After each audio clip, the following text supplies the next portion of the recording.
all of us, I guess, have bucket lists at some point of time, and I have my own bucket list of things that I want to do, of places that I want to visit. And at some point of time, Konkan Petroglyphs got onto that list. And the universe has this amazing way of manifesting what is on my bucket list. And I'm so fortunate that we have Dr. Garge here to tell us about it. And of course, there's going to be a visit in January, and all of us are going to go and actually witness it all.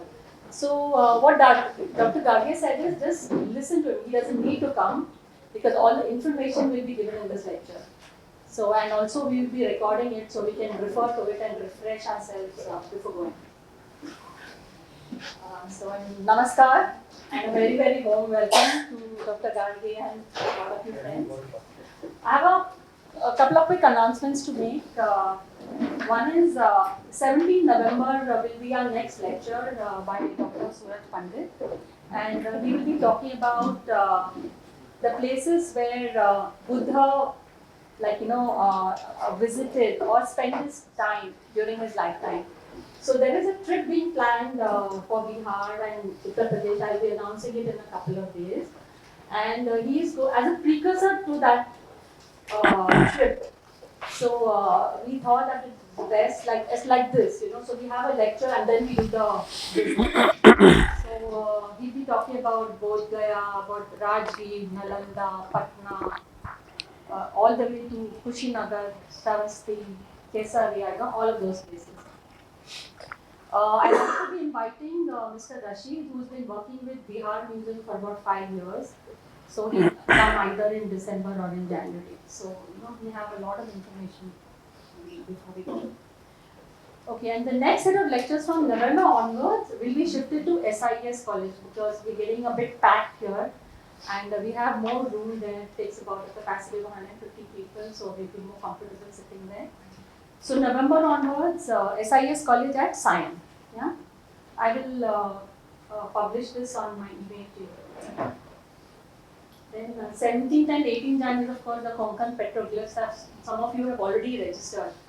And I was constrained actually, because the group size cannot be too big. It's also the size of the vehicle. It can just take a 17-seater. So I restricted to 16 people and 1 seat for the guide. So if any of you are really interested in seeing the petroglyphs and can't make it because of space in ours, I'll give you the email ID and the telephone number of Mr. Sudhir Risbad, who is recommended by Dr. Garge, and he'd be happy to take you around. You can just make another group and go wherever it's convenient. Okay, so now if I can have the order of introducing Dr. Garge. So Dr. Tejas Garge joined ASI in 2001. And he worked as assistant archaeologist on various projects in the exploration and excavation section, the National Mission for Monuments and Antiquities, the Cultural Exchange Program, Rakhigarhi Report Writing Unit, and alongside, he also completed his PhD on the settlement pattern of Harappan culture in the Chautang Basin in 2011. And he was kind enough to offer to speak about Harappan culture and his PhD thesis sometime. So he'll give us time and we can have another enlightening lecture. He was the Deputy Superintending Archaeologist with the ASI overseeing Mizoram and Guwahati in 2016-17. And since April 2017, Dr. Garge is in the position of the Director, Archaeology and Museums, Government of Maharashtra. His tenure with the ASI gave him fabulous opportunities to participate in exploration and documentation of the Champhai and Mampit districts in Mizoram, the Shivana River in Aurangabad, Girija Valley at Aurangabad, the cannons in Fort Gujarat, Zanjira, Padmadurg, Devdand, Korlai, Naranala and Daulatabad forts in Maharashtra, antiquities from Vasai Fort, Maharashtra, and he's done a lot of work on the cannons in all of these forts. Lots of work and lots of papers published. He's also participated, and actually his resume is like 10 pages, and I had a big challenge in culling out just this much that I can present. But I think I put up his resume in a follow-up mail when I share the video, and you can see how much he's achieved at such a young age. It's incredible. And he says this is only 10% of what he could have done, and he could have done much more. It's amazing capacity. He's done a lot of excavation at Dholavira and Kamat in Gujarat, at Shravasti, which is the Buddhist site in UP, Rakhigarhi in Haryana, Balathal and Gagar in Rajasthan. His areas of interest are very diverse, covering the Harappan Civilization, Fortifications and Firearms, museum studies and exhibition, history of Indian art and architecture, marine archaeology, heritage management and legislation. He's published several papers and monographs and has a glorious teaching experience. Dr. Garge has authored several books, some by himself and some co-authored, such as Environment and Settlement Pattern of the Harappan Civilization in Chautang Basin, Durgsamvardhan, Pursuing Archaeological Research in India, Ancient Indica Rediscovered, published by the World Archaeological Congress in Cultural Heritage. Will you be able to see? So, please join me in welcoming Dr. Garge.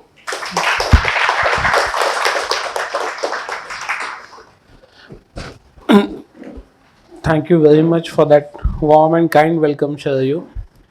Bit embarrassing to hear about myself. I'm just the guy who is trying to do his job. That's all.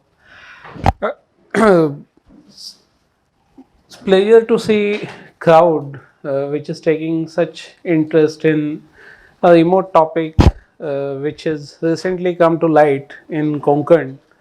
Of course, we knew for sure that they did exist for past 30 to 25,000 years, and there has been some work which has been done by the local scholars or local enthusiasts. And what we are trying to do is we are trying to give a scientific approach and a systematic approach to bring them to light of scholarly world and bring them to the world map. But I thought there would be a lot of crowd which is basically non-archaeologists or who are not professionally practicing archaeology or any of the allied subjects. But I see a lot of familiar faces and I see a lot of repeated crowd. So forgive me for some of the initial slides. Well, that's general perception about my profession, right?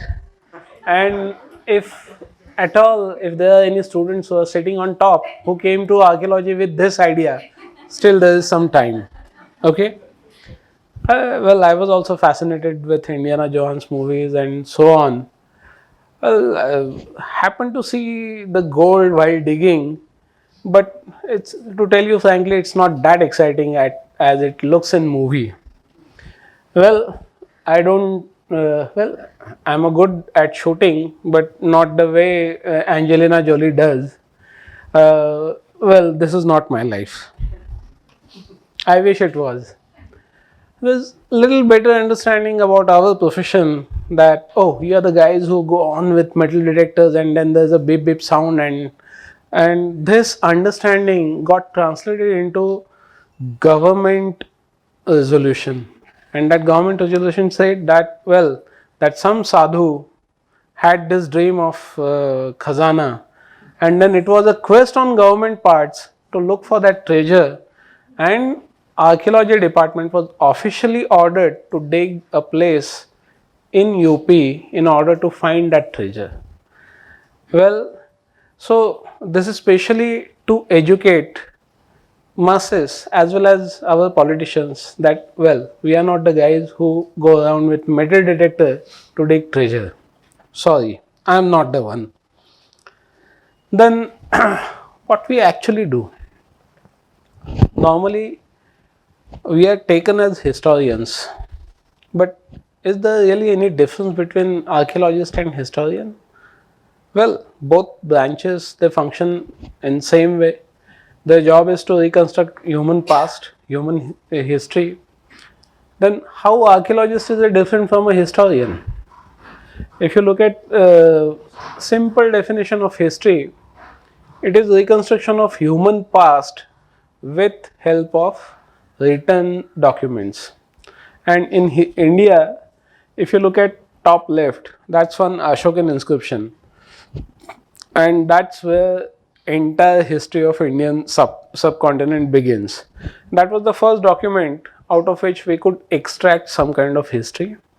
And then there is a series of documents which were helpful in reconstruction the past of that particular time. Well, that is what historians do. And archaeologists, they mostly deal with material remains. Besides document, there's a huge lot which is created by humans in form of architecture, in form of artifacts, and that is left behind. And well, we do dig that, we do catalog them, we do classify them, we do study them, and that is ultimately again used for reconstruction of human past. But documents are secondary to us. Even if there are no documents, we can still dig and we can still put some inferences about human past. If you look at span of history, it doesn't go back more than say 3rd century BC, but human span of existence is much larger than that. So what do we do when there are absolutely no records, no written records of created by humans? So you look at these things, you look at artifacts, you look at ecofacts, and you look at structural remains or feature which are left behind. So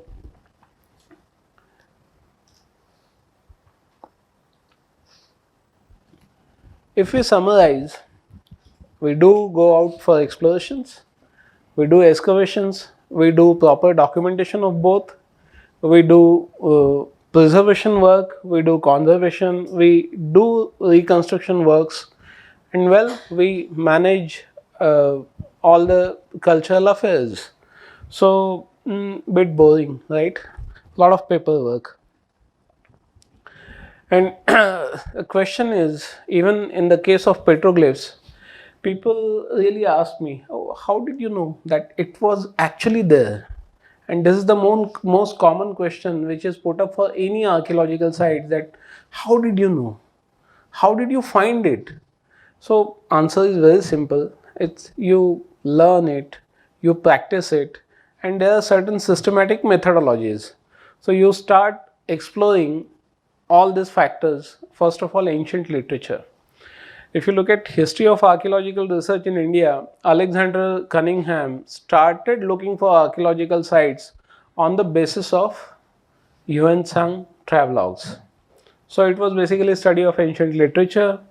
Then if you study geographical conditions well, then you know for sure that there are certain pockets which are good for human habitation, and you can draw certain inferences to look for archaeological sites.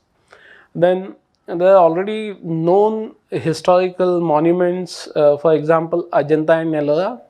And we think that monks, they lived in isolation and so on. But if you look at the facts, they created these caves right on trade routes. They were never away from human settlements. Yes, they were a bit away. But if you look at periphery of Ajanta caves, say within 5 to 10 kilometers radius, there are habitation sites. So you have to look around the known monuments. Then, of course, epigraphs and coins, they give you leads towards the location of some ancient settlements.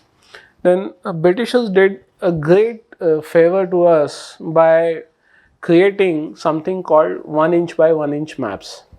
So 1 mile is equal to 1 inch. That was the ratio taken for creation of topo sheets during the British time, and they recorded every feature on the ground, including ancient monuments, abandoned settlements, and known existing monuments. So if you look at older monuments, older topo sheet maps, they indicate you the existence of ancient sites. Of course, they did not come up with a literature that what that site is about and how old it is and it was not their job, but they have indicated that on map, and now it is our professional job to look at that map and go back to that site. So study of those maps is of great help. Then also study of aerial or satellite imageries, they give you great deal of information. And last but not least, I mean whatever I have listed above, they give you result only up to 30%, and 70% information comes from village to village survey. Well, this was a scheme promoted by Government of India in 1960s and 70s, and thereafter this became a standardized pattern that you go to villages, talk to villagers, ask them about surroundings, and they know it well.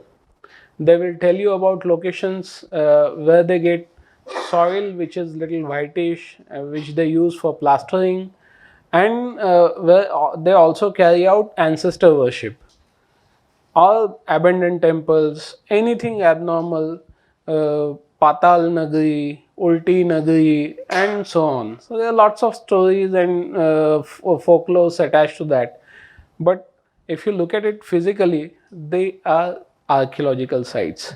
So village to village survey remains most important part of archaeological excavations, explorations. And after explorations, we zero down at certain archaeological sites. If you see, it is not practical to dig each and every mound that you come across, but there are certain problems in your mind. You want to fill some gaps in the regional history or so on. For example, if you look at country like India, before discovery of Mohenjo-daro and Harappa, our history did not go beyond Alexander. So whatever history was written about India, it always started with Alexander. But now we can claim that, well, we have 4,000 years old civilization, equal with the Chinese and Mesopotamians. That was only possible after discovery of Mohenjo-daro and Harappa. And there are some academic problems, there are some problems related to issues of identity, and the list is long. So you have to zero down at one particular site and carry out excavations. Well, this is a general scenario how we lay out trenches and how we extract data. So it's not really as exciting as movies and as fast as movies. It's very slow, painstaking, and kind of boring job. You know, when you're actually in the field, you love that whole feeling of being in the field, but that process is too long. You have to be really patient in order to achieve some kind of results out of all this exercise.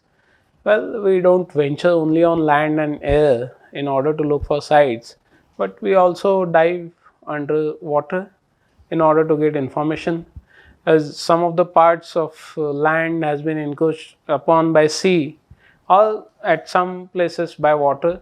So there we take deep in and see what lies beneath, and then we come up with reconstruction of excavated sites. For example, this is section of site called Nevasa. The black patch that you see, that's a virgin soil when there is no activity has been taken up in the past, and later on you see this continuous cultural development and how houses change, how pottery types change. Those changes are seen over the time after carrying out excavations. And well, this is again a section from Inamgaon, at where you can see that the life began with circular huts. It became little developed with rectangular ones, and later on again with deterioration of environment, it went back to circular huts, and ultimately the site was abandoned. And I mean, to your surprise, people don't realize it, but how archaeology is important to us when it comes to the question of identity.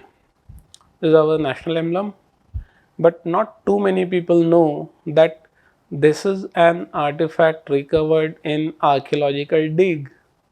is found in a scientific excavation. And now this has become our national emblem. And again, Ashokan pillars, they take us to back to our roots, and they help us to fulfill a question, koham, where have I come from, and that haunts us for ages, I guess. Well, then why I'm here today? So, just what Sarayu spoke of. Besides that, this is what my daughter thinks about me. Top ka gola. But I'm engaged in some excavation projects, some exploration projects, and documentation projects where we are trying to put some information in public domain for future. Well, now coming back to our main topic today, what is petroglyph? It's a simple, it's a carving on a rock. It could be as simple as that. And usually it is etching. Oops. Usually it started with etching of patina over the rock, but later on you also see some deep grooves which creates these fantastic lines forming beautiful artworks. If you look into world context, you'll see a lot of places reporting petroglyphs: Russia, US, Namibia, Mexico, and most famous Nazca lines from Peru. These are huge ones. They're actually technically they are categorized as geoglyphs, as they are humongous. And if you want to really appreciate them, you need to see them from air. On ground, you can't really appreciate them. And there are a lot of fantastic theories which say, oh, this is such a humongous figure, and it cannot be handiwork of humans. It is so big that even if you want to see it, you have to go in air. So it was only a creation of aliens. And when it comes to archaeology or such great works, I don't know why we don't trust human brains. It's very easy for us to give all credits to aliens. Whatever great was done in human history, it was done by aliens. And for some reason, people find it really fascinating. And well, oh, it is done by humans. Well, that's not so fascinating. But the technical reports that how those lines were carved, what were the technique, and if you look at Nazca lines, it's actually a desert kind of formation, rocky patches of land where they have just taken the surface uh, cover to expose the lighter texture beneath. So there is a huge contrast, and from a great distance you see those figures very clearly. And this is how they carved tail of monkey by putting simple a wooden stick and rope, and they went on creating a circle. These kind of simple techniques were used. And coming back to our Konkan, the story started in 1990s. There's a place called Nuri Fata, and local newspapers reported his obscure figures. And a letter was also written to our department, and somebody went and inspected, and we thought this was just some lines due to erosion of rock, and this was kept aside. And later on, a road was constructed. Now, when you will go to Newry, there's a road right on top of it, and a portion of it is still exposed, and you can still see this petroglyph. And well, besides actual road,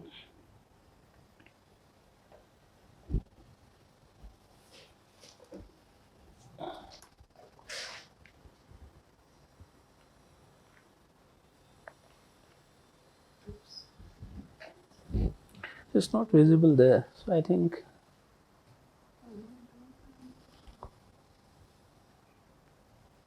Oh, perfect. Yeah.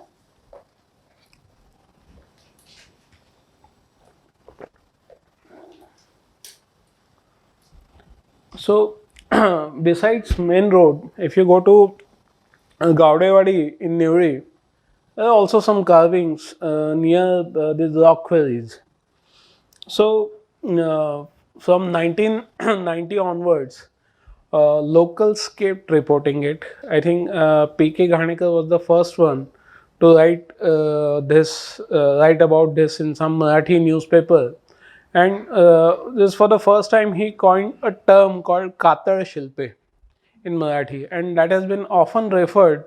Well, these are not exactly sculptures, but these are carved lines. But well, some of them they have certain elevations and high profiles. So some of them could be put into category of high relief sculptures. Uh, but thereafter, Deccan College, Dr. Gokte and his team, they were looking for, I think, early historical settlements all along the coast of Konkan. And during that order, they happened to see some of the petroglyphs. Well, their intention was not to look for the petroglyphs, but anyway, they found it in the explorations. So they reported it faithfully, but they kept mum about dates, and they prefer not to comment upon it. So no date was given by any of the scholars who were previously working on petroglyphs. Well, there was somebody called Satish Lalit from Kolhapur, uh, officer working in the publicity department of government of Maharashtra. He happened to report some of the petroglyphs from Sindhudurga district, and this for the first time he thought that they belong to Neolithic period, and he also related them to some of the shamanistic practices. But unfortunately, again he published his finding in a conference, and I think paper in print is still yet to come. It is Satish Lait's paper is published. Okay, good to hear that. I'll be able to refer to it. Uh, and thereafter, there was this team of Mr. Sudhir Isbud, who works with organization called Nisarga Yatri. They kept on finding these petroglyphs from one place to another. And again, matter was brought to notice of this department in 2017, and we started our systematic explorations with Mr. Isbud, because he happened to knew the location of each site. So we thought of systematically scanning all Ratnagiri district. We started with 3 tehsils, Lanja, Rajapur and Ratnagiri itself, and in that process we have scanned about 96 villages, and from 96 villages we have found about 1200 figures of this type, and this process still goes on. Well, but before actually I jump into petroglyphs of Konkan, I would like to give you a picture that what is actually happening around. And if I'm trying to give a date of say about 30,000 BC to 10,000 BC, let's understand why I have come to this conclusion. So let us look around first. If you look at history of India, we are successively finding all cultural phases of Stone Age, that is Lower Paleolithic, Middle Paleolithic and Upper Paleolithic. And if you look at central India, there is a site of Bhimbetka where you have a good evidence of Stone Age art in painted form. There are very few petroglyphs in Central Asian context. There is also a site of Gavilgad, which is on the borders of Maharashtra and Madhya Pradesh in Baitul district of Madhya Pradesh, which has got n number of rock shelters with similar paintings to the Bhimbetka. If you consider that these many of these paintings they did belong to Stone Age, then what did they depict?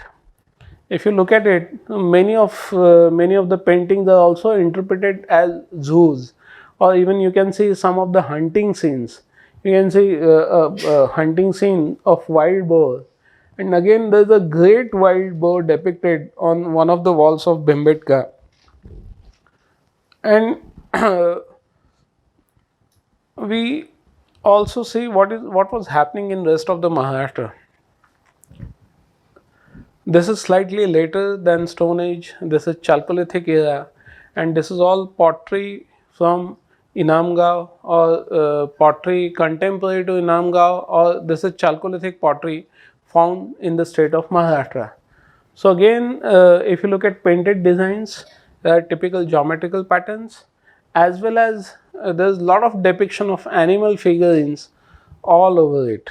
And again, you'll see a human taking away all rodents.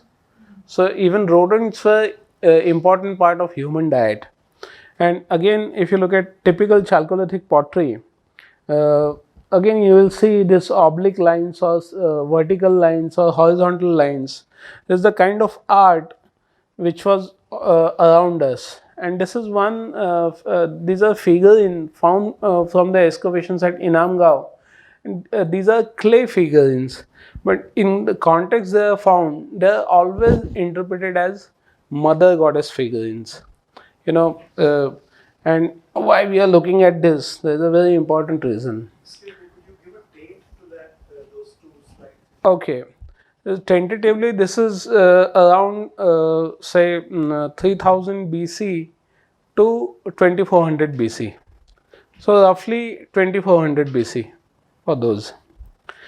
Well, then we come to later phase of historical era. And why I'm showing this slides, because this is all art before before the existence of petroglyphs and after petroglyphs. So this is all belonging to early historical era. So this is from Pitalkhora, and this is kind of the earliest painting that has been reported from the context of Maharashtra. You'll see that there are two layers. One belongs to Satvahan period and another belonging to Vakatak period at Ajanta. But in Pitalkhora, just Satvahan paintings overlapping. And this is continuity and maturity of painted art in Maharashtra. So whenever we think of paintings, Maharashtra, India, it is almost synonymous to Ajanta. And if you look at 5th century AD, nothing of this scale was ever created in the world at that point of time. So this is really outstanding. And why we are looking at this? Because beginnings of all these forms you'll be able to see somewhere in petroglyphs, right? So we are looking at continuity. We are looking at continuity of the art. Then again, this magnificent creations of rock cut caves, and again this is all rock cut. So humans are constantly dealing with rock. Initially they are trying to engrave it, they are trying to create certain lines, and in span of say 20 to 30,000 years they have reached to such a place where they are able to carve such magnificent caves. So it's technological development and application of that technology into creation of artistic forms, and this still continues. So again, we look at the region which we are trying to scan, basically Konkan. Then again, it is mostly on the borderlands of Goa and Maharashtra. So why Goa? Because there are already some petroglyphs reported from Goan context. So there are few sites which are protected monuments of Goa state archaeology. But you know, along with whatever we found at Ratnagiri, there are also some additional category of petroglyphs which are reported from Goa. What will come to that little later. So this is the area that we scanned, and this is what you will be seeing. This is mostly Ratnagiri district, and this more or less covers all the laterite plateau which is parallel to the coast and main basalt ranges of Sahyadri. So this falls in between, and typically it is called as Sada. And usually if we take a trip to Konkan, we never stop at these sadas. Either we are on high mountains enjoying scenic views, we tend to cross this sadas and then we go to beaches, but we don't stop on sadas. And in summer it's actually punishment.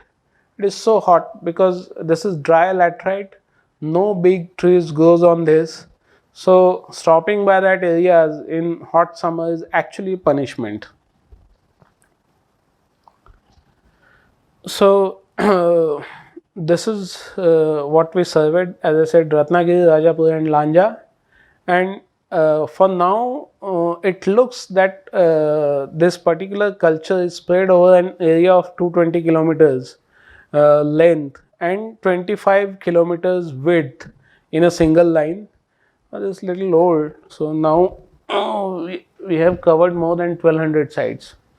But to start with, a magnificent site at Devud, you will see a depiction of a rhino.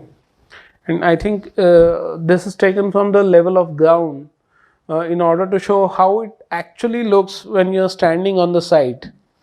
And this is taken for air. I'm sorry, I mean on screen it is not visible properly. But can you make out shape of a rhino? On left hand side, single horn, 2 ears, then back side there is also little protruding tail, a leg leaping forward and another leg. And this remains a typical characteristic of Konkan petroglyphs, that 2 legs are always shown in the profile and other 2 are always hidden beneath. You will not see 4 legs. You will not see a walking animal as if one leg is forward, another is behind. There are always 2 legs and other 2 always remain hidden. But this is not a perfect section. If it is a perfect section, then I prefer to see only 1 ear and other ear should be hidden beneath. But that is not the case. They are always showing head little tilted, where you can see 2 ears, but legs are always shown 2. If you look at this deer figure, again 2 ears and 2 legs, and down below is probably a long thing, is probably a python, and the one on the bottom is hyena and other one on the top with long tail is monkey. What would be the size of these birds? Well, they are life size. You just tilt a rhino horizontally and draw a line around, that's the size. Yes, that is what I am trying to point out. See, the last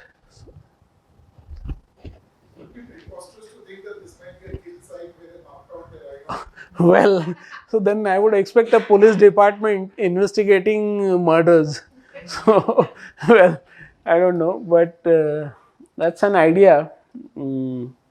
It's very difficult that you put all these animals together, or they might be bringing it to this place to slaughter them down. I don't know. Well,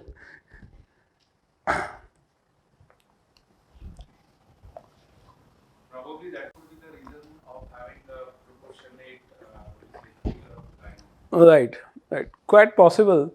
See, initially, there are different phases of depiction of these animals also. Beginning, they might have tried small figures, but later on when they got their hands on it, they were trying to draw them in life size, or there might be a particular reason behind it.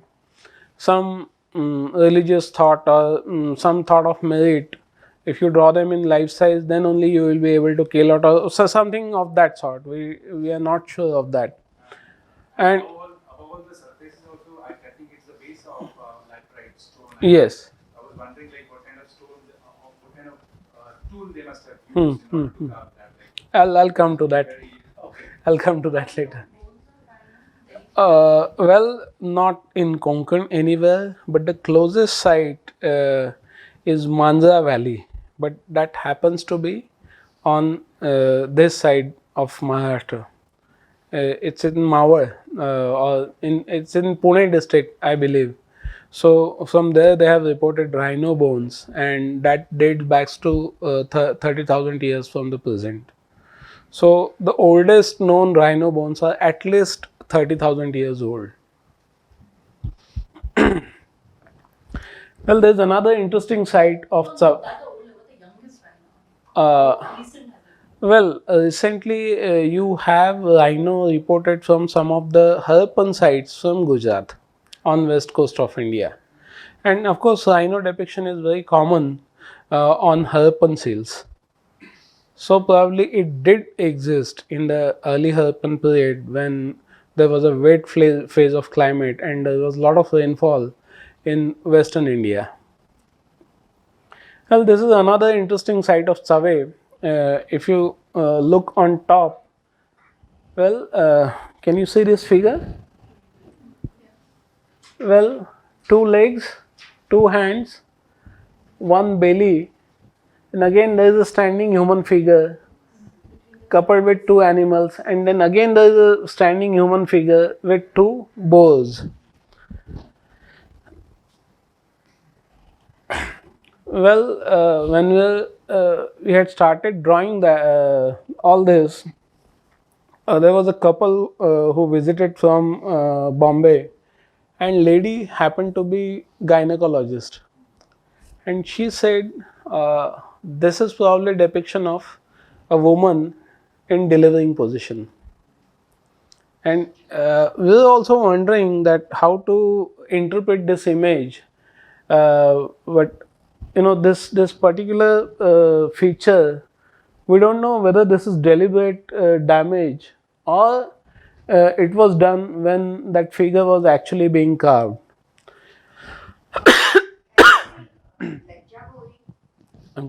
I'm coming to that also. Yes. So, initially, I'm going to show you all data. Then we'll be talking about technique and interpretation of what all this is about. Well, other two figures are comparatively easy to interpret. Of course, the human figure is holding something in hand. Either that is enlarged flower or some dead animal, we don't know for sure. Again, here also human figure is standing tall, standing straight, and it is holding something in hand. Again, it is coupled with two wild boars on either side.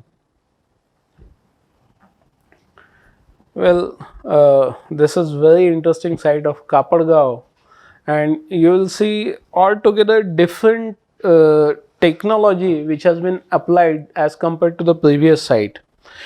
Previous site, the carving was done only by drawing sharp single lines, right? And if you look at next slide, now besides drawing these lines, they are also scoping out middle part in order to give depth to the actual image. So right. So with this depth, definitely it shows that there was some kind of advancement in the technology as well. And here inside itself, these two techniques are visible. This with single line, and if you see this fish figure, again they have scoped out the surrounding parts and outlines are made thickly visible. Again, there is a human figure, but if you look at feet, they are quite exaggerated, and all this material from this area has been taken out, and this is brought to a greater relief as compared to the surroundings. Then there is also a sea turtle, which is also probably a life size. I don't know if you can take this as life size fish. What fish this would be? Yeah, most of them, they fall into category between 5 to 6.5 feet. Some of them, they look as if they are shadows. The legs are quite elongated and upper torso is shorter. So moreover, they look like shadows. But most of them are life size, major. But this particular elephant is not life size. On purpose, I am showing you this without scale. This is from Kashari, and there's an outline of elephant. On this side, there's a trunk, again two ears, a single tail and two legs. So again it follows a typical rule of depiction of animal in Konkan petroglyphs. Down below there is another figure of probably of a baby elephant, and within this elephant figure there are many figures carved. So can you make out? There is a shark, again baby rhino, there is alligator, there is elephant, there is tiger. I don't know whether this is kangaroo, but probably not. It's definitely not a kangaroo, but some bigger animal. Again, depiction of wild boar is quite common. And again, there is another elephant, little on the outskirts.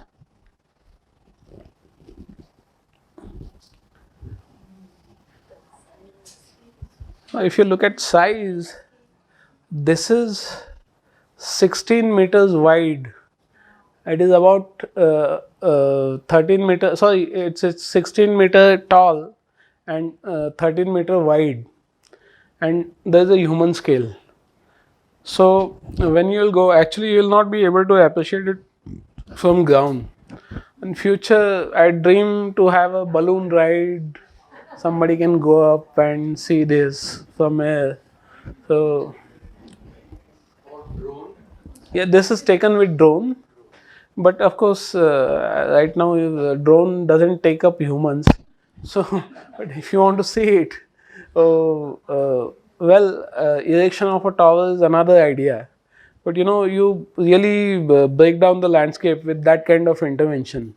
So instead of having that kind of tower, it's better to have some floating balloon or a short ride of micro helicopter or micro flight, which would be cheaper. This is right on the coast. This is right on the coast. It's plateau, and just few meters ahead to this, there's a cliff and there's a beach. So that means there is no possibility of having a rise a place where from where the hand glider. Hang glider is a good idea. It's a good idea. You have to control. It's difficult to say at the moment. He's just still trying to read their mind, which is little difficult.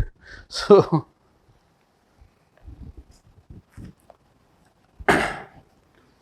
well, this is another site, and the reason to show this is again there are two sets of depictions. One is with animals, and another comes with abstract figures. And at many times, these abstract figures are coupled with two legs. Again, you may say this is related to Rakhigarhi, but this is just reflection of human mind. So again, site of Devi Hasor and proper abstract figures. I mean, unfortunately, it's not visible in the real picture, but again, you see there is a big rectangle and wavy lines all along, and on four corners there are four crosses. And again, this is roughly divided into four parts, and that is again divided into four parts. And there are some abstract figures. Some of them are wavy lines. Many people also equate this to the worship of snake.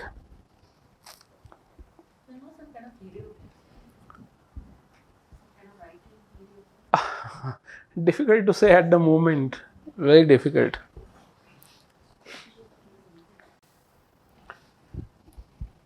Now let me take you to the site of Basu. I hope you are visiting this, you will be visiting this. There's a standing human figure of more or less 4.5 or 5 feet, and there are two tigers on the either side. Does this ring any bell? Bell? Yes. Good, good, good. Let's go to next slide. Well, very famous legend of Gilgamesh from Central Asia, a powerful king and like two animals being held on two hands, and this also becomes a popular figure on Harappan seals. And well, there are some scholars who have also come up with the publications that these petroglyphs are actually related to the Harappan civilization. But well, with one evidence, this is far fetching at this moment. There is some linkages of this story, but connection to Harappan looks distant at the moment. Again, there is another locality in Basu. If you go to these villages, they are mostly named after village in which jurisdiction these sites fall. But if you look at it, there are 3-4 clusters near each village, and there could be a distance of about 1.5 kilometers to 600 or 700 meters between these localities. Some of the villages have multiple localities, some of the villages have 5 to 6 localities. Now, at some places, it is very difficult to make out that which revenue jurisdictions it falls into. And why we are looking into this? Because government is officially trying to protect it. So, at that great elephant that you see, it is on the juncture of 3 village boundaries. So to collect revenue details, it becomes quite tidy. Well, and initially when our team visited, they use this white chalk in order to make that figure clear. But later on we understood that this is not the right thing to do with petroglyphs. So later on we discontinued that. But there's a fish, it's probably an octopus, again a human figure on top, but now it is very stylized. If you look at head, it's totally square shape. And I also see some I also saw some articles in newspaper that ancient aliens wearing helmet, and then I saw picture of this. Well, so but I would say this is stylistic or stylized depiction of human figure. Well, beautifully depicted, and even you can make out gender of that animal.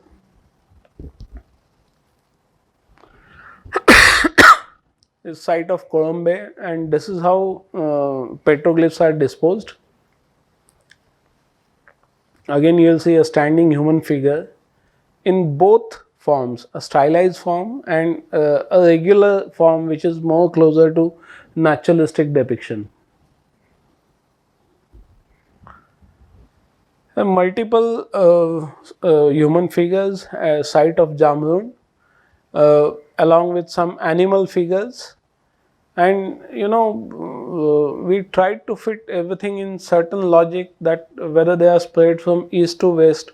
Mostly they are spread from east to west, but no formal order has been followed as such.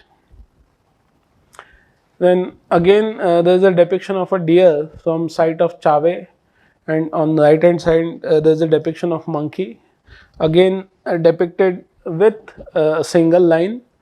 And there is site of Sakhar Kombe, and our team thinks that this is depiction of eagle, but of course this is larger than life, this is not in life size, with spread out wings, and you can make it out from the human scale. Is another animal which is not really bird which is not really local to the land, is called as elephant bird, and this was never found in the Konkan. Forget these lines. These lines were done by tractor. It's not part of this. So this is backside of elephant bird, that is head, and these are legs. Well, again, there's a depiction of fish, stingray, a couple of fish with probably a turtle,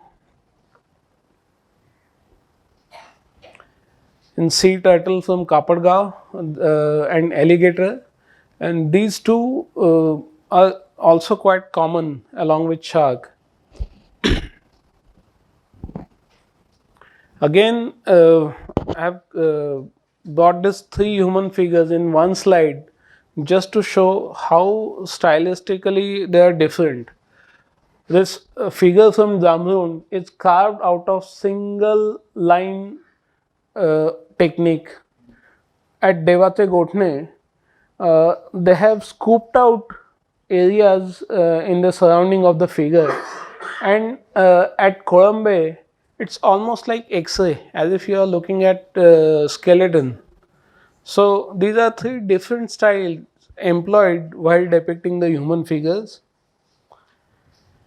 And at Devate Gotne, there is again something which is beyond our understanding. There is a phenomenon of magnetic deflection. And well, this was noticed only at this particular site. At that day, we thought our compass has gone wrong. So in another visit, we carried couple of compasses. Again, we checked it with a compass in mobile, and every compass is showing different direction. And the highest presence of this particular feature is on that particular human figure. And you, as you deviate away from center, the effect decreases, and it lasts till 100 feet, approximately 100 feet in all directions from the center of that figure. And at present, scientifically it is very difficult to explain it, because this is happening at the hard rock. And we did contact Institute of Geomagnetics, and they thought this is some loose object. We said no. So after the rainy season, they are going to come to this site to carry out their own investigation, and then we might have some answers. And but we know for sure that ancient people were aware of some phenomenon related to this, because that figure is carved right in the center of that, and we thought that this feature might be present on other sites also. Again, we resurveyed whatever we had seen before, but no, this was the only one place where this Devache Gotne. Devache Gotne. Does this have any religious significance to current Current? locals? People who see there currently. Well, there's a village down below, and after leaving village, you have to climb a bit, and there's a flat plateau on top. On that plateau, there's this figure of human carved on rock, which has got this magnetic deflection phenomenon. So what are the locals doing it? Locals? Are they doing any worship there? Not really, not really. They at some places only mm, only place of Devi Hasor, where you saw that abstract form, that is under heavy worship. Just besides it, there is a construction of temple of late medieval origin, and that particular petroglyphs is also part of worship of the locals. Whenever the palki of the goddess comes, they put the palki right in the middle of the petroglyph, and so on. So that one particular petroglyph is pretty active. At some places they worship, but many of them are luckily not under worship. Locals don't know about this peculiarity of this particular where the compasses were all showing different directions. They don't. They did not know earlier. They did not know. They knew that there is some carving over there. Isn't the etymology peculiar? Devache, Gotane. It is, it is. But all this data is so fresh. It has come in past just 2 years. So we need to put a lot of thought process into it yet. Question is like, how did you realize that there is a possibility of detection of magnetic deflection? It was accidental. It was purely accidental. As I said, we thought our compass has gone wrong. We went back to site with 2 or 3 compasses. But then we realized that no, compasses are fine. There is something here. And then you went back to any other sites and checked the compass? Yes, we did. We did. We did that crazy exercise. So Are you planning to do any excavation in that area? no, see, this is hardcore laterite bedrock. So there is no question of excavations. Found outside as well where geomagnetic composite doesn't work. Hmm. Like the B triangles and all in that area. True, true, true. The geomagnetic Hmm. But why it is high has to be explained by some scientific body. That's why we are bringing in Institute of Geomagnetics. They'll have a scientific answer. They also have some means of trying to access, not X-ray, but whatever means to Yes, Doppler or something like this. they do have. They do have. Check the whole composition of the How rock. deep is Yes, the bedrock? it is quite thick. It's quite thick, almost 12 to 14 meters. And this laterite rock is the same as volcanic rock? It's a kind of secondary volcanic rock which was below sea or which was under water formations. So it could be because of that you have this magnetic. Yeah, see, laterite, just like basalt, there could be several different chemical properties present within some of the pockets of laterite also. For them to have known this particular spot and to carve it around that. That is, yes, definitely it is. Riverbeds, right? No, this is not a riverbed. This is flat laterite plateau. Flat. Cliffs nearby. To There, So there, that there. they can do the monitoring work if the things are going exactly. Just like a crop circle. But well, mostly all the petroglyphs are carved on the sort of higher grounds, which I wouldn't say the top locations, but the top flat plateau areas. Rather, you walk on the edge of some petroglyphs, then you see beach below. I should have brought few videos also for this place, but anyway, you go yourself and check it out. So, well, then from known to something unknown, some geometric patterns of which we don't know why they were carved, and again this particular phenomenon of depiction of two legs, along with abstract. And as you rightly said, I mean this took our attention to the figure of Lajjagari of historical age, and we are still trying to see some connections whether it was related to some kind of fertility cult. And if you try to recap this, first of all, there is a dominant depiction of faunal assemblage. You have animal figures, herbivorous animals such as elephants, rhinos, deer family, pig, cattle, rabbit, buffalo. But I would say cattle is extremely rare and quite doubtful. Well, there are carnivorous animals like tigers, wild boar, monkeys. There are birds like peacock, some large birds that we saw that is interpreted as either elephant bird or eagle. We don't know for sure what they are because these are prima facie readings. Yet we need to involve experts also, especially archaeologists into this. Then there are a few aquatic animals like sharks, stingray, and many unidentified fish species. And there are a lot of amphibious animals such as turtles and alligators. And second major category is of human figures that we have seen in details.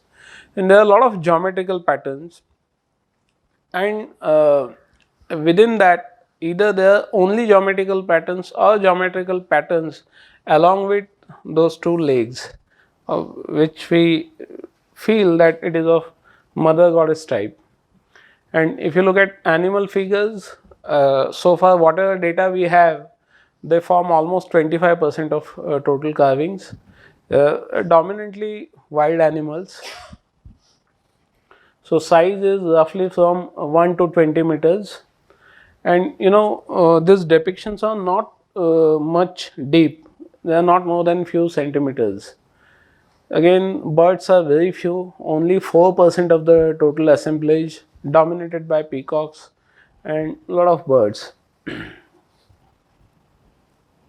In aquatic animals, sharks, stingrays, 1 to 3 meters, amphibious animals,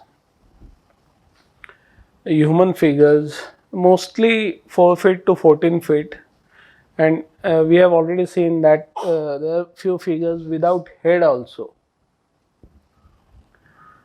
In the abstract petroglyphs, mostly rectangles, geometric patterns, and then we come to a very important point related to petroglyphs. What was the date? How old are they?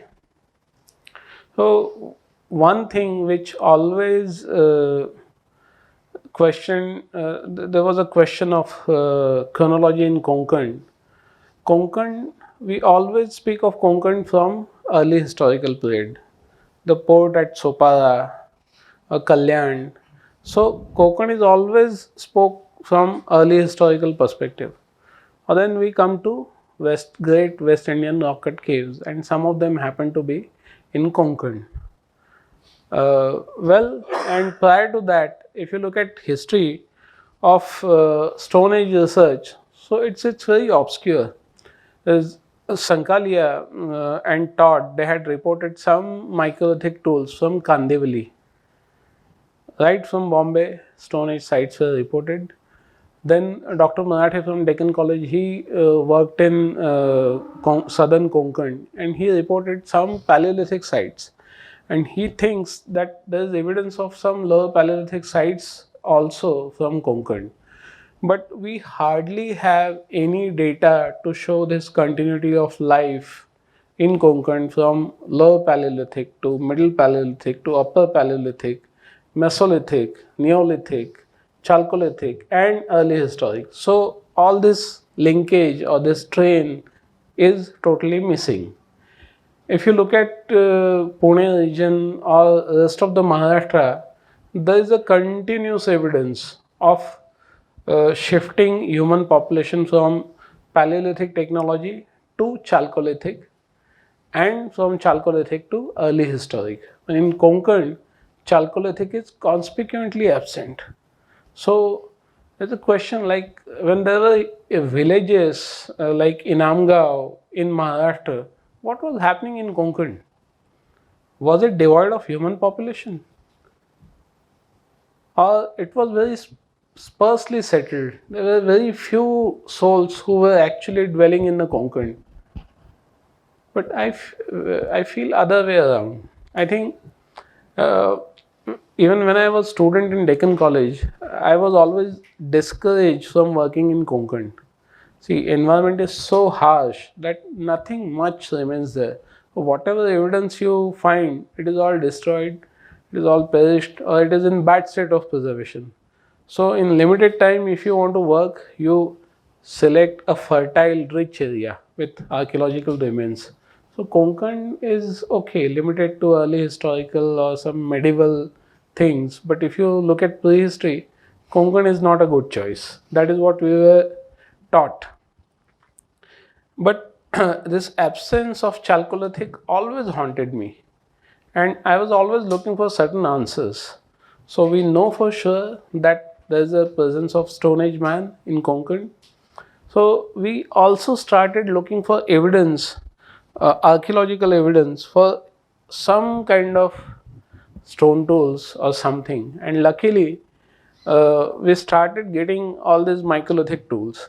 See, unfortunately, whatever petroglyph sites were visited by local enthusiasts, the first thing that they would do, that they would clean it up.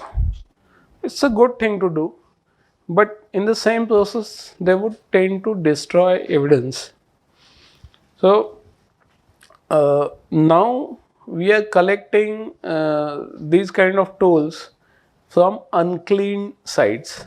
Then once we scavenge them for tools, once we record them, plot them, then we start cleaning petroglyphs. But luckily from Chave and Kashari, we have come up with this microliths, and we thought of checking out that whether same type of microliths are there in stratigraphic context. So as I said, open to air preservation conditions are not really good in Konkan. So we started looking for cave sites, and to our luck we came across a cave in Kashari in Sindhudurga district. This is on the border of Sindhudurga and Ratnagiri. If time permits, please go. It's a beautiful place. So you climb a bit and you approach this cave. It is large enough to accommodate about 50 to 60 people, and we've put few trenches on its both margins. Well, there was a big hole on one side, and there was a lot of percolation of water and debris from roof itself. And we tried to look for the intact deposits, and we took up 3 trenches to see what kind of behavior that we find. And well, I was expecting some kind of proper sequence where at the bottom level we were expecting to find tools with larger size or older technology, and we were anticipating smaller tools in the upper horizon, that is Mesolithic, and maybe upper or middle Paleolithic at the lower levels. But to our surprise, from each lot, both type of tools were found. So things are not going the way we are thinking. So probably human adaptation was little different in Konkan. And why again this is important, that the type of tool also indicates food pattern. Whether you are using this tool for small game, big game, or you are using these microliths to create some bigger tool to cut grass or cut some root, dig out something. So different type of tools are again associated with the type of food that you consume. So this is humble excavation of about 90 centimeters, and we are again planning to continue in coming year also. So this is one beautiful evidence of arrowhead, but this is not found in the context. This was rather found on top of the hill near cave. So you will see a sharp middle ridge, and on the back side you will see area where you can actually half the shaft. So this is really beautiful piece. I wish it was really found in stratified context, but nevertheless still in the vicinity.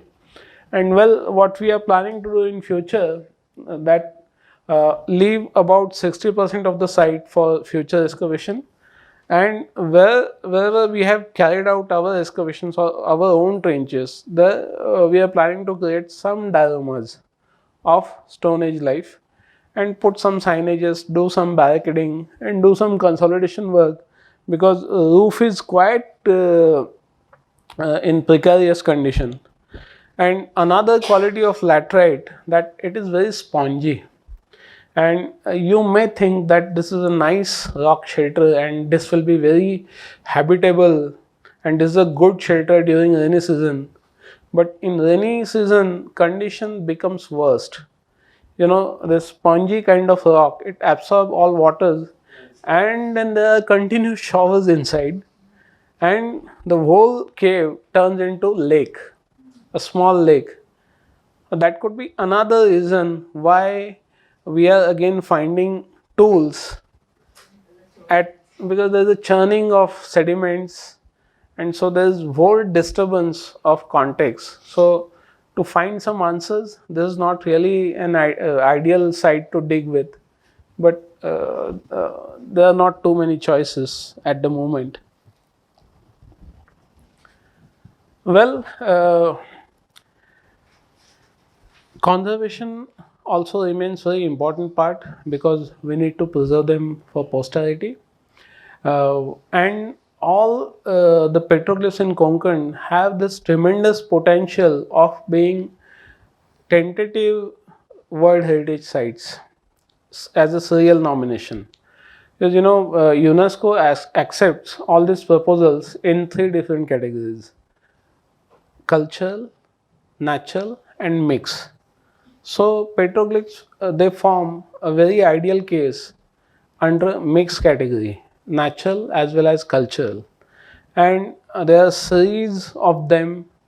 Uh, so it's a good example to show kind of human adaptation and human intelligence of that period, which is really outstanding feature as compared to the rest of the subcontinent of that period of time.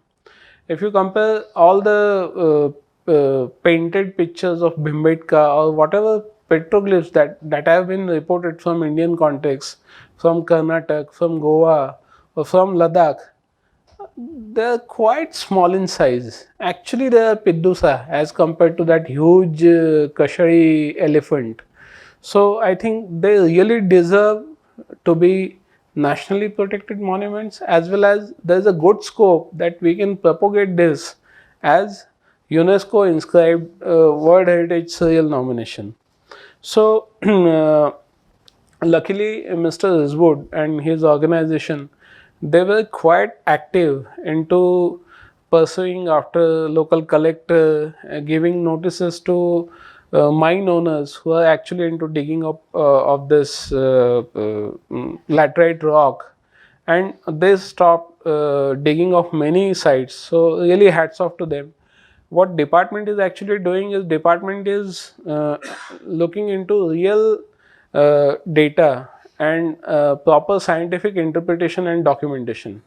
But what they have done is also commendable. There are the people who actually found it, and their team did find about 25 26 petroglyphs. And when we joined hand, the number has rapidly increased. But let me admit publicly that this was not initiative of government. This has come from locals. So I think this can form an ideal case where local take the case forward, and then government follows it to the next end, which is conservation and preservation. And this is still done by Mr. Rizwood's organization, Nisargayatri. Well, we gave them the design that this is how it should be done. Then they got some money from local funds, and this is how fencing was created. Our idea was not to disturb the original landscape. This is completely removable, and if you remove this, this is not going to leave a single hole. Well, some tourism department officials, they said we'll put glass panels along with steel rods and all. But I said, in order to put steel rods, you are going to make hole on the surface, and that is going to change the whole idea because we have recorded few of them, and in future we are likely to find more. And this may also give a false idea if those pillars are taken off. So non-intervention or minimum intervention is the idea, that you don't change a thing, you don't dig a single inch, but you put something on it, and that structure itself will hold to each other. So inside this, there is a beautiful figure of elephant, but again 2 ears and 2 tusks, they are jutting out, and again you will see elephant phallus. So even gender is quite visible of the animal, and even eye is depicted in quite stylistic manner, and this is also life size. Is there a tusker also? Is there a tusker also? Yeah. They're properly getting out. Sorry? Too many toes. Too many toes. Yes.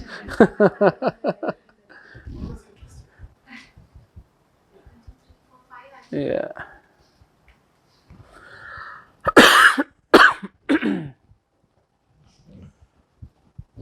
Well, and this is how it looks from the aerial view. And we have also created a platform so that one can climb up and appreciate the whole figure, which is not visible from the ground. What about water drainage? Yes, we have left spaces for drainage of water. We don't want to get this to sunk under. So yes, that has been taken care of. Well, now again coming back to interpretation part, there is a site of Sakha Kombe from which this particular petroglyph is reported. Unfortunately, I don't have a real figure for this, but if you can see 2 legs, 2 hands and head, And again, something similar to this type. This is quite a common depiction among the Wali marriages, and this is called as goddess Palghat, and she is equated to fertility. And when R.C. Dhere was carrying out his work on Lajjagari, this is also taken as continuation of same idiom into contemporary religious practices. And we have found mostly more or less similar to the type of Palghat in our petroglyph depictions at Sakharkombe. So there is some connection of mother goddess worship for sure. And well, Edwin Neumayer, one authority on rock art in India, he also visited some of the sites and is standing at Devate Gotne. Again, sorry, a month back. And he has actually given 3-page comments in email. I mean, that itself is equivalent to a good article. So yeah, wonderful. Well,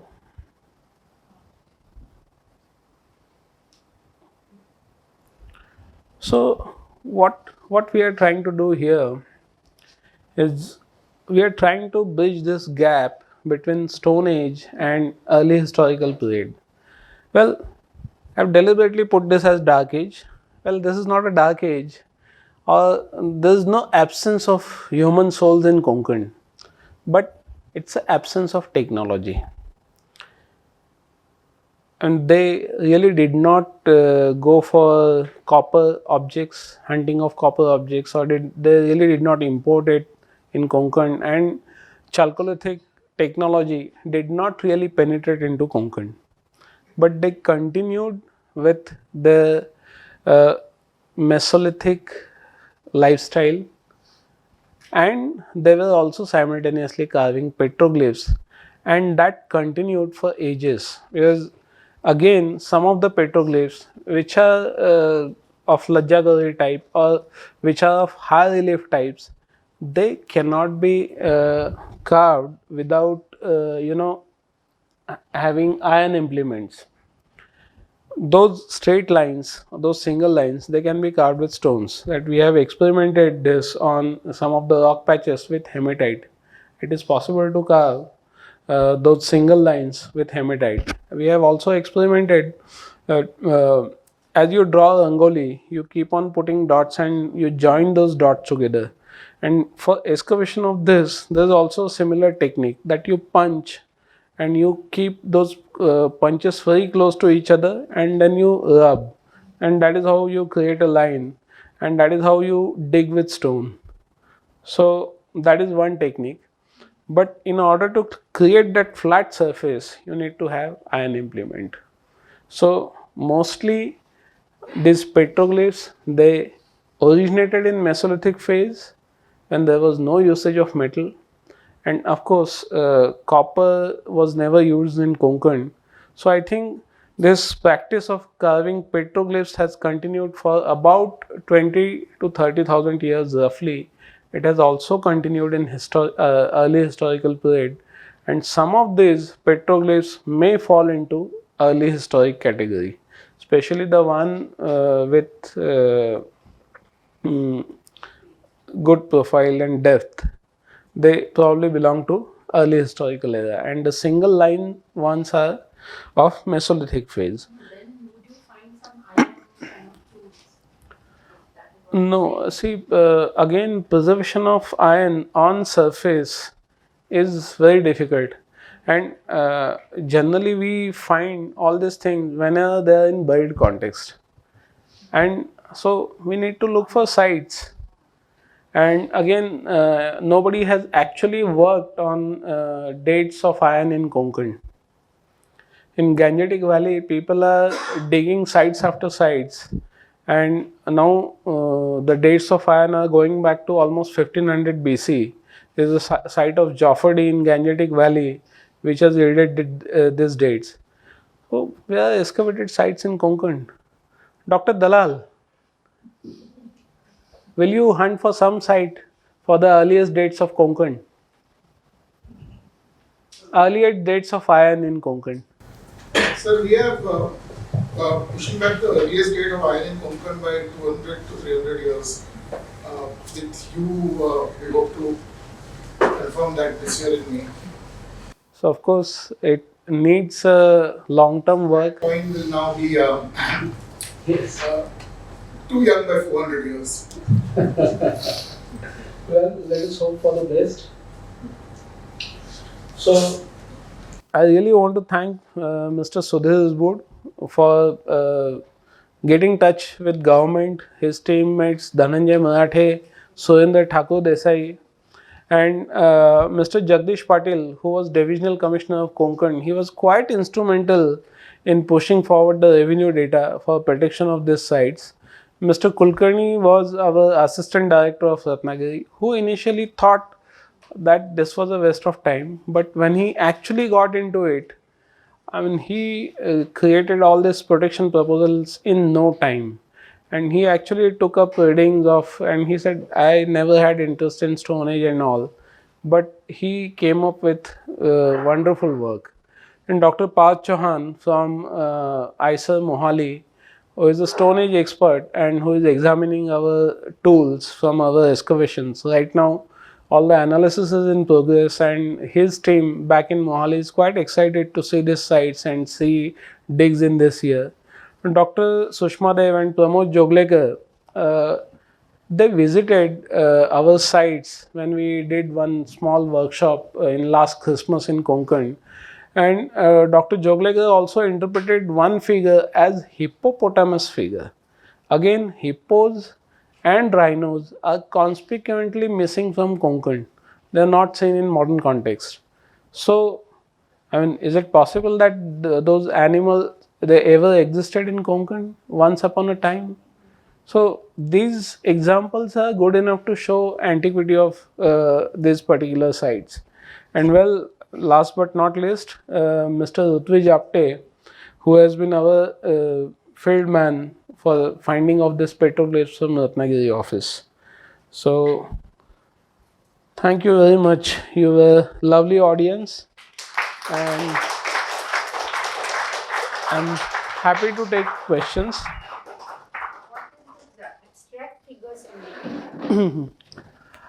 Well, it's very difficult to say at the moment. See, why I was trying to show you art which has come up in the later period or early historical period. This art is mostly related to religion.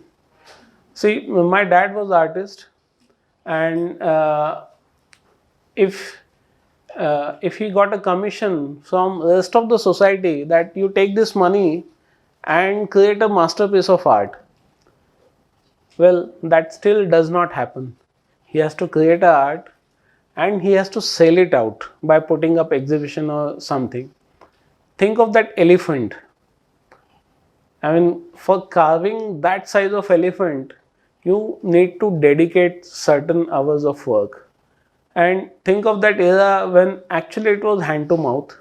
That if you don't go out for hunting or gathering, there is no food in your stomach. Then why somebody else will bring that food to you? So you dedicate yourself to this work. I mean, society was progressive enough to pay for artworks. Not really. Or it can be also used as identification of an object. For example, if you want to identify or if you want to teach someone something, so the best way is to draw it, visualization, which we do in the current format. Well, then let me ask you, are you married or are you father? No. Well, then think of choices that we give to our children. We don't teach them art. Okay, that's some time pass or change of. So that has to be something which is essential, without which you will not survive. And if you look at entire human history, we have done certain uneconomic activities in the name of religion, right? Construction of a temple, it's expensive business. Carving all those rock cut caves, it's very expensive. So that money could have been utilized for something else, some betterment of the society. And I think all these creations were product of religious contemporary idiom. But these are preliminary observations and we still need to work on it. Perhaps there was not a single artist, one person, but it was a community effort. Yeah, but he was a very smart artist that he convinced others to pay for what he does. Maybe there was a need for this, right? So it could have been a form of worship, where the community got together and had to create this figure that needed to be worshipped. Right, right. Also, it could be a kind of documentation or maybe a kind of emblem or a symbol of that particular community. That particular community lived and this is what they hunted, or maybe it could be a kind of documentation where they. Sign of ownership, perhaps. We are open to all possibilities. Yes. What is that site you said 1500 BC iron in UP? Jaffardi. Jaffardi. Where is it? I Eastern don't recall the exact location, Eastern- but I can send it to you. It's in eastern UP, close to Bihar. But in Bihar you have 1500 BC iron already. But not in Upper Gangetic Valley. Which is the site in proper Bihar with 1500 BC dates? I wouldn't know the site, but it's not a large scale. I would love to know. I'll find out and tell you. Please. Very good in Goa. I visited Exactly. archaeology or the tourism department of Goa has put a guide there. We planned something similar for important sites. True. Uzgaimar and Fansaimar, these are protected sites by State Department of Goa, and we plan something similar on those lines. But for some reason, the minister is little apprehensive about taking this forward for protection because they are all owned by private owners. In case of Goa petroglyphs, that they fall into forest land. So it was easier to protect them. But in this case, all petroglyph sites, there is not even, unfortunately, out of 1200, not even a single site which is under government ownership. All they are owned by private owners. So we are little skeptical in encroaching upon them. But instead of that, we are trying to find a via media that will carry out such development works without giving a protected tag, so that ownership will lie with those people and will make them responsible to take care of that by teaching them a few basics of maintenance, and even they can put entry ticket and they can also earn out of it. So we are trying to have that kind of scheme in Maharashtra. Yeah, you mentioned shamanistic. That kind of makes sense, but like one that you had which sort of divided into 4 quadrants and then inside it actually looked like a mandala. Right. We are also exploring that possibility because if you again try to equate this with religious history of India, there's a later part of Vedic practices, Atharva Veda, that is again connected to a lot of rituals, connected to folk religions and so on. And again later on you have this Buddhist mandalas and so on. So that is also one possibility.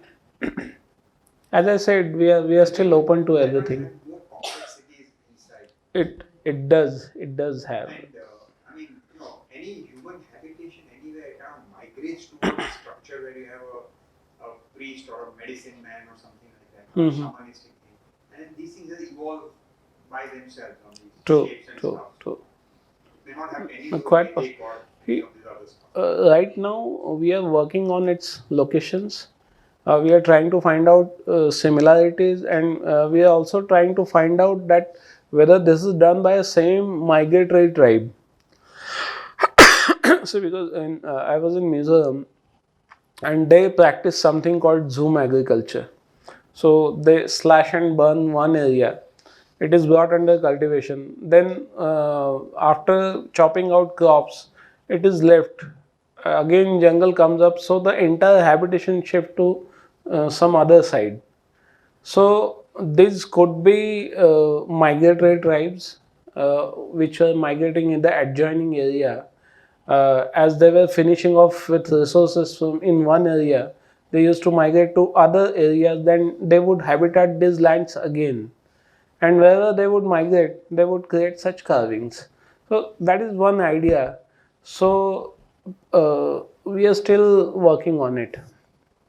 How much soil is there above the laterite? Nothing. There is only whatever deposit comes with rain, and So so nothing would grow in that. So no, there no, wouldn't be any settlement or anything like that. no. It's So then not somebody possible. has to come specially only to carve and go back to Yes, wherever he yes. And no habitation sites. See, because we are scanning. Practically, we are scanning all the possible walking areas in one day. We are scanning all directions. So, we are expecting to have a human settlement, but so far, answer is negative. You know, on the first slide, as you put up petroglyphs in other parts of the world, have they been able to date it and Yeah, document so, all these petroglyphs are very dated. it? Like what period? It does a long range. They range from Middle Paleolithic period to 15th, 14th, 15th century. Even 30th century BC, Yes. 30,000 BC. Yeah. Sorry, Paleolithic is how many? Well, in India, it would start from 1.2 million years. Yeah. Lower Paleolithic. Do you also see the similarity between the Mayan civilization or Mayan culture and the culture which we just saw? Not really. Not Because really. especially in the place where we saw the fish. Yes. There are a lot of geometric patterns which is very similar to Mayan civilization, or maybe some human figures with the legs, only the two legs. True. I see a lot of similarity between these.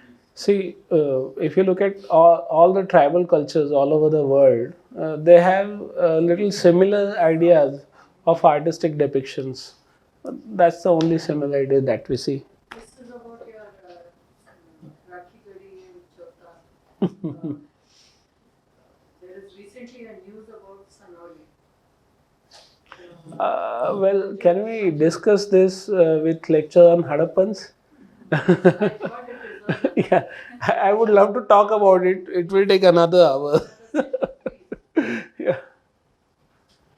Yes, sir. So there's now petroglyphs in Karnataka, in Goa, and in Maharashtra. Right. Do you see something stylistically similar in them? Right. Be of common origin. Oh, thank you. I had forgotten this point. Thank you for asking this question.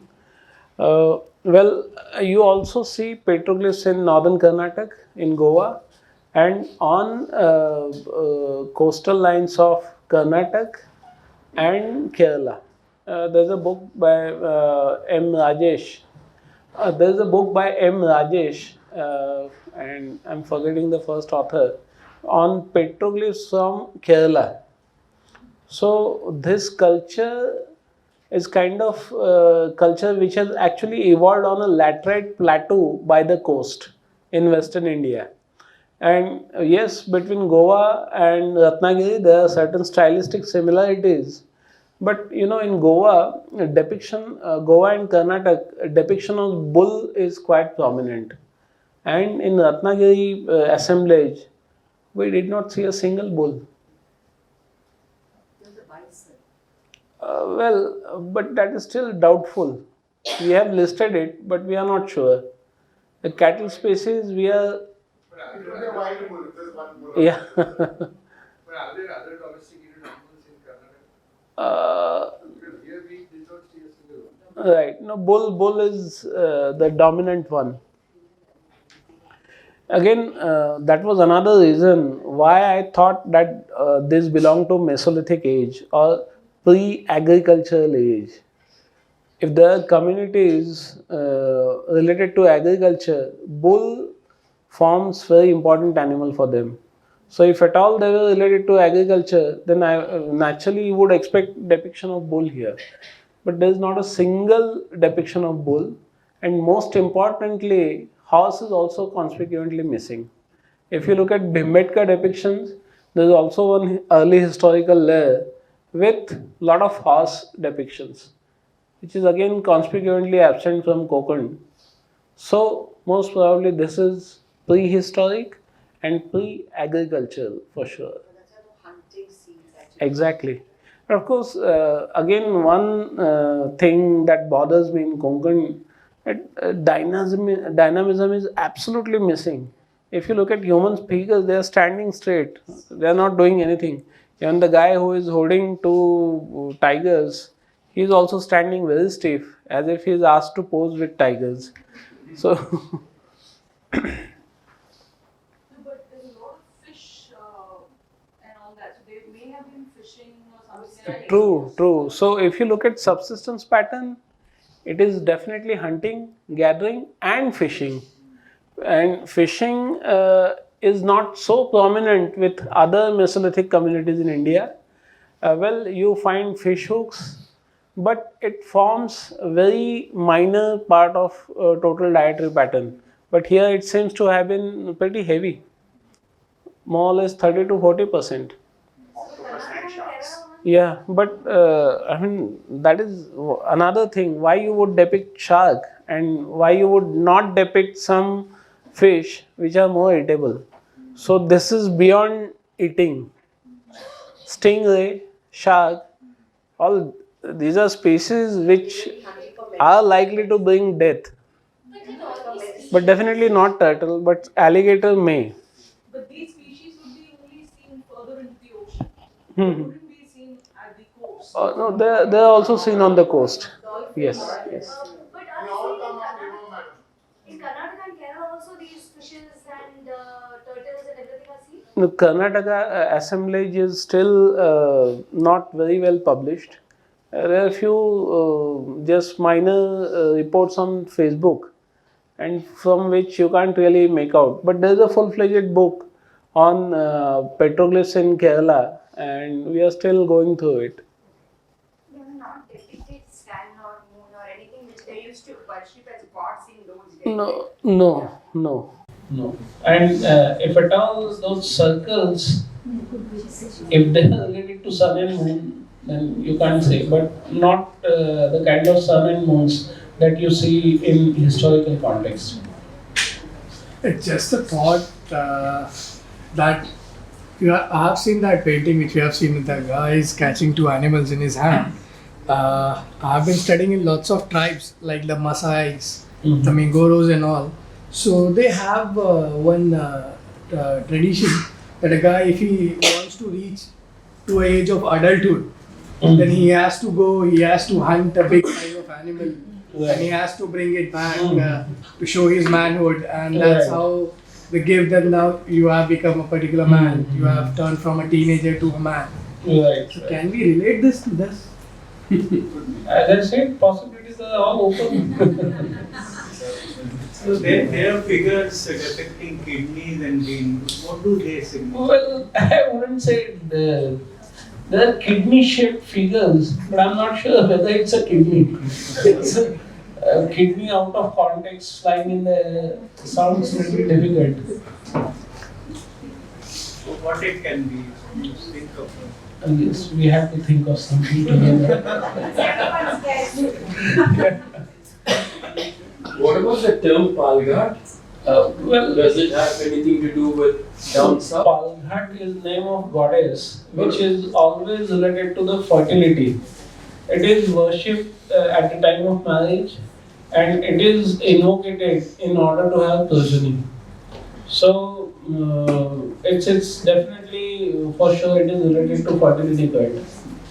And the form comes from great Rakhigarhi. There is no female figure anywhere. Except the one which is giving birth. I happen to work in Mizoram, and some of these figures, which were like standing humans, some of them they were female figures, and some of them they were male figures.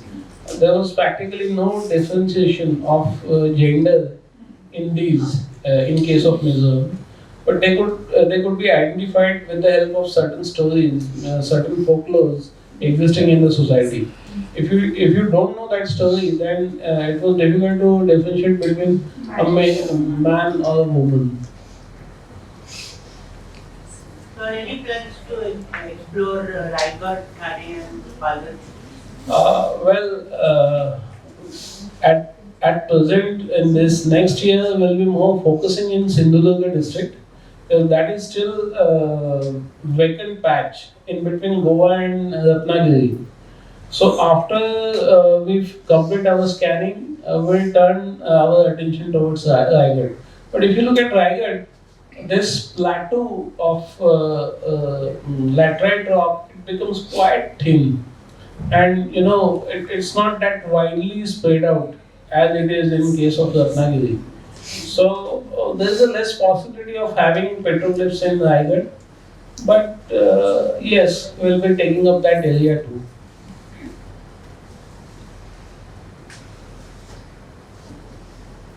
Well, nothing from student side. I was expecting some more questions.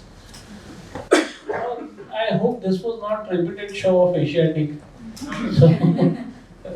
So definitely I am expecting some questions. Or else you are fully convinced with whatever I say.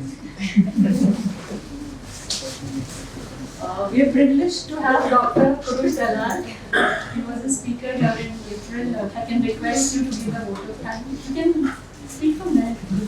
Okay. So, it is a nice, happy but onerous task to thank somebody like Tejas and the kind of efforts that he has been making for archaeology in Maharashtra.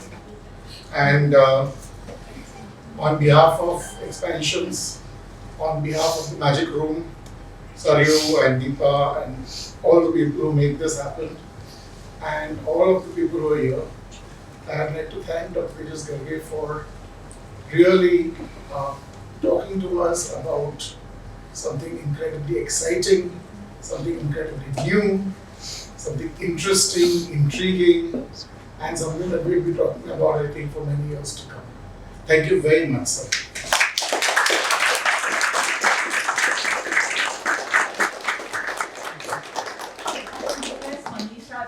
Wrap up the lecture. She does it very well. Thank you from all of us students, on behalf of all of us, students of Indian culture. We are very happy to have two of our heroes together in this room, Dr. Dalal and Dr. Garge. And our metal detector is Sarayu, finds us gold every month. Okay, so big thank you to her. So they are readers of the lost ark, even if they don't think so. I wish I was. Newton wrote very irritably that mankind in matters of religion was too fond of mysteries, and therefore mankind liked best what they understood least. So we all are meaning-seeking creatures. I mean, we've been all desperately trying to find meaning in whatever we have heard today. Dr. Garge showed us the petroglyphs, analyzed them into number of elephants, number of rhinos, birds, fish, a detailed study for us. But as to their meaning, their value, we can only speculate. There are approximately 100,000 sites with prehistoric carvings around the world, with a total of over 20 million figures. Contemporary technology offers the possibility of assembling all these figures in a single database, compare styles, techniques, etc. But it will still not reveal its meaning to us. All we know is that petroglyphs are powerful cultural symbols that reflect religions of the surrounding tribes. The petroglyphs have meanings that are only known to the individual who made them and the tribes who use them. So while the meaning of these petroglyphs is no longer known to us, they are yet respected for belonging to those who came before us. Therefore, they are important to the past and the present cultures. Kofi Annan from Africa had said, "Rock art is a cultural gift from our ancestors. It is a visual record of our ancestors and a part of our cultural history." These petroglyphs seem strikingly familiar, therefore, and yet entirely alien to us today. The petroglyphs represent human artistic achievement and has a stunning visual impact, which enriches us all and inspires respect, admiration, excitement, and awe in those who visit it, which we shall ourselves visit on a field trip in January, thanks to Dr. Garge and Mr. Riswood, Sarayu and Expansions. These are immovable objects, so they cannot move to a museum. Instead, the museum moves to them. Dr. Garge has made tremendous efforts to fence these petroglyphs, protect them, and build interest in them as objects of art in an outdoor in situ museum as if. It is a sacred space, as art and religion have an intimate connection with many nations and especially so in India. The petroglyphs must have had a purpose and a value when made. Today, it holds memories and ghosts within itself. Thank you, Dr. Garge, for introducing this rich world of petroglyphs in the Konkan today. Thank you.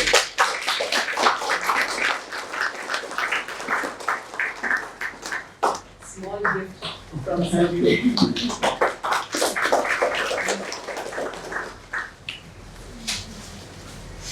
Just before the talk, Dr. Garge was showing a great app which he's going to release next month. So it's about 12 museums in Maharashtra, and for each of the museums, it's got information about the museum. And the best part is he's taken the best artifacts from that museum and got 3D images which we'll be able to see on Augmented reality. Yes, yeah, augmented reality and a lot of illustrations. So next month, as soon as it's released, he'll let me know, and we can all enjoy it. Yeah? Looking forward. Thank you so much. Thank you for having me.